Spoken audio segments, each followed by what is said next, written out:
So where do Ben Brown and Jake Lever sit heading into this weekend? Yeah, Jake Lever will be fine to go. He was obviously pretty close last week, but he'll train fully today and he'll play. Unfortunately, Ben won't play. He's still a little bit sore in that knee, and obviously with the short turnarounds, we want to really set him up in a position where he can play his best footy for the remainder of the year. So he'll be out again this week, but we're really hopefully he'll be back the week after. Given just with Ben Brown, given it is an ongoing injury, is there any concern that he might not be right for the final stretch, or are you pretty confident you're on top of it if he gets another week? We're really confident we're on top of it. It's an ongoing thing that he's going to have for the rest of his career, and something we've had to manage for a long period of time now already with Ben. So, it's just getting a little bit sore, a little bit more wear and tear within his knee. So we wanted to make sure we give us some time off, set him up the right way, get some training into him, and bring him back and get his best footy back to where we know he can play, and set him up in the right way moving forward. So we're really confident that he'll be back next week. And James Jordan is okay? Yeah, he is. He had a little medial ligament, but he'll train fully today. He'll be right to go and fully ready to go. It was a pretty nasty little incident, but we're really fortunate he got through that okay.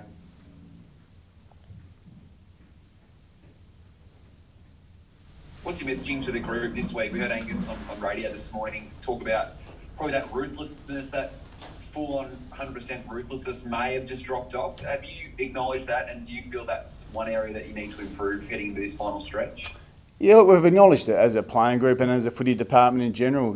Where the trend of our game so far is that we've been in winning positions a lot throughout the season, and in our losses we've actually had teams where we've been 20 points up, and it happened again on the weekend. But to bring that consistency in how we play, that ruthlessness and that hunger about how we want to defend for long periods of time, certainly wasn't there on the weekend. So that's our challenge as a footy club, and you're not going to win many games when teams kick 110 points against you. So we need to get that real consistency in how we play back, that ruthless edge about how we play, and that's our challenge moving forward for the back 3 or 4 rounds of the season.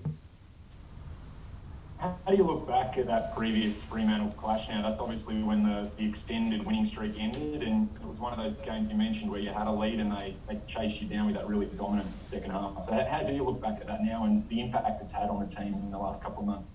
Yeah, look, I think we took a lot from those 3 losses. They were 3 losses in succession, and Fremantle was one of those. And their team defence was something that was really strong on the day, and we had a lot of trouble breaking that through. And we've made some adjustments in how we play in the last sort of 5 weeks that we think we're making some progression on in being able to deal with these types of teams. And we feel like we're trending in the right direction in that. But they certainly got the game looking like a Fremantle game for a long period of time in that second half especially, and their team defence was really solid. So we've made some adjustments. We think we're better positioned to take them on again over there in Perth, and we're looking forward to the challenge and seeing where that sits with us. How hard is it keeping a group up for 18, 19 weeks like you've had so far, given the expectation, given the hunted element of the season? How now you've had sort of the whole season to sort of work through that. How difficult and how challenging is some of those aspects to keep a group up like you have been for all season? Oh, look, I think it's one of those things that we look forward to as a club. We knew that there was always going to be a challenge that sits within what we're trying to achieve, and teams will continually try and look at you, get up for your game, break you down, look at how you play, and our challenge has been to be able to adapt to that, and also just remain that real ruthless edge about how we want to play consistently and have a real clear identity of how we play. And that's what our challenge is right now as a team, is to get that back and get it back really quickly in a space that we can play the dominant type of footy that we know we can play. And to keep a group up is a real challenge in terms of how you want to play, but we think we're well positioned. We've still got a good foundation. We've been able to bank some wins early in the season, but now our challenge sits before us right now. And speaking to the players in the last few days, there is an urgency, there is a commitment, and there is a desire to be the best team they can possibly be. Good, it's Justin Chadwick here. Just on your return to Perth, do you feel like, there's such special memories you guys created there last year. Do you think that could give the guys any sort of, get their mojo back or anything like that? Oh, look, it's obviously it's a happy, ground that we played on, that's for sure. But in saying that, we travel well. We like getting away together. We think it really works in our connection together. And we like the challenge of going over and playing a side that's, sitting in the top four and a real high quality team. We know the challenge that Fremantle present to us, and we're looking forward to that, to prepare ourselves on a short turnaround. When we didn't play the way that we would have liked to on the weekend, we get a chance to do something about it away from home this weekend. And how different is it taking them on without Nat Fyfe on their side? Oh, look, he's a high quality player. He's obviously missed a big chunk of the season so far, and he's only been back for 3 or 4 weeks. So obviously he's out, but they've got a really good list. They're highly talented. They've got great method. They're well coached, and they're a challenge. So we're going to have to be at our best. Simon, you talked a little bit about your defence there, but you specifically spoke about it on Saturday night about how Melbourne sides don't concede 110 points. So what do you got to work on this week specifically to avoid that? Obviously, Jake Lever returning certainly helps. Yeah, obviously there's the defensive element from the back end of the ground, but as more importantly, there's a defensive element in our front end of the ground and through the middle of the ground. So it's total team defence, and it's a complete buy-in to what we do from a method perspective. It's a complete buy-in to the behaviours that sit within it, and there's an urgency and ruthlessness about how you go about it, and that's been the hallmark of the Melbourne Footy Club for a couple of years now, is how strong we are defensively. And that's what we need to really get back into our playing group, and that'll give us all the opportunities that we need in offence. And that's the team we're looking to play this week. Goody, do you keep Luke Jackson at your side at all times during this trip? In what way? Oh, obviously Fremantle's keen. It's a bit of a tongue-in-cheek question, but obviously they're interested in him. How's that situation going? Yeah, Luke's. We've had some really good conversations. We're giving Luke as much time in terms of making his decision.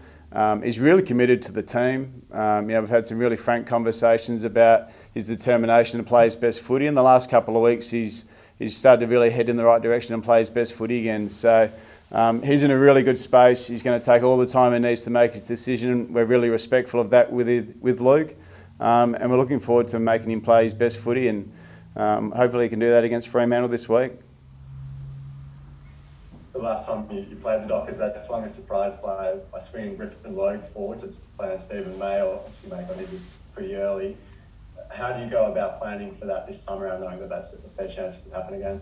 Yeah, obviously once you've seen it once, you get a chance to plan for these type of scenarios. It hasn't been a secret for the last year and a half. A lot of teams have tried to take away some of our intercept with some of our backs in a whole range of different ways, whether it be through Jake Lever, Harrison Petty or Stephen May. This is one of the few times in the last 10 weeks where we get these three guys back together again. So we're looking forward to building some consistency in those guys playing together. And I think last time when we played, Stephen May went off early in the game, and we played a little bit smaller behind the ball. So that won't be the case this week. We'll have the full contingent there, and we'll see how we go. Last couple, guys. And Hayden Young's become such a weapon for them in defence. What have you made of him just as an opposition coach, looking in and analysing him? Oh, he's a really strong player. He intercepts the ball airily, very strong. And he obviously provides a lot of rebound. Both him and Jordan Clark off the half-back line provide a lot of rebound through the middle of the ground. So they've certainly got some weapons. Their team defence is set up really well, and they use the ball incredibly well from the back half of the ground. So they'll challenge our defensive system, but we're looking forward to it. Thanks. Cheers. In that interview this morning, Simon, Angus spoke about the role that his next contract will entail, and he said we considered it was a big part of his decision making, the next role that he commits to, whatever footy club that might be. Is that a dialogue you're entertaining now with Angus as to what his future might hold at Melbourne and the role that he plays, having been thrown everywhere in the last sort of 18 months? Oh, we've had some great discussions with Angus throughout his whole career, and Angus has been really clear that he'll do whatever he needs to do for what the Melbourne Footy Club needs and the team, and he's been really strong in that space. He's executed every role we've given him. He's been put to half-back this year and actually thrived in that space, and I'm sure wherever we play Angus in the years moving forward, he's going to be a very fine player for the Melbourne Footy Club, and we're really confident of that being the case.